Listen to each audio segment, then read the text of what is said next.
సమాధానపరచువారు ధన్యులు, చెప్పండి, కనికరించువారు ధన్యులు, ఆకలి తప్పులు కలవారు ధన్యులు, దేవునికి స్తోత్రం మందిరంలో ఉండేవారు ధన్యులు, ప్రభువును స్తుతించేవారు ధన్యులు, మీటింగ్ లో కూర్చున్నవారు ధన్యులు, నడువుని వచ్చిన ఏదైనా వాక్యం వినాలని ఆపసోపాలు పడుతున్నావు నువ్వు ధన్యు రాను. దేవునికి స్తోత్రం, హల్లెలూయా.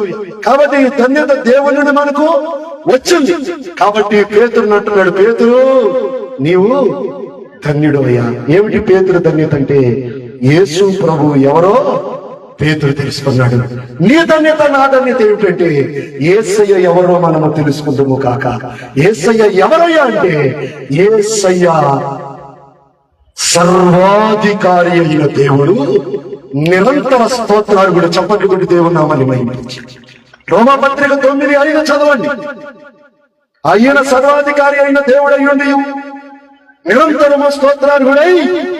కొంతమంది బయలుదేరి అంటున్నారు యేసు ప్రభు దేవుడి కుమారుడు మాత్రం దేవుడు కాదు.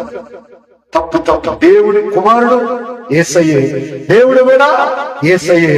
తండ్రి నేను ఏకమై ఉన్నాడన్నాడు చెప్పాడు యేసయ్య. తీతుకు పత్రికలో ఉంది ఆయన మహా దేవుడు. యెషయా గ్రంథములో ఉంది ఆయన బలవంతుడైన దేవుడు. యోహాను పత్రికలో ఉంది ఆయన నిజమైన దేవుడు. దేవునికి స్తోత్రం, హల్లెలూయా.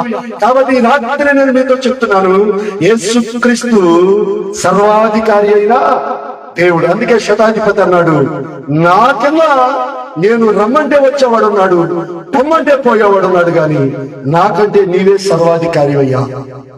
దేవునికి స్తోత్రం, హల్లెలూయా. కాబట్టి యేసుక్రీస్తు ప్రభువు సర్వాధికారి అయిన దేవుడు మాత్రమే కాదు, యేసుక్రీస్తు పరిశుద్ధుడు.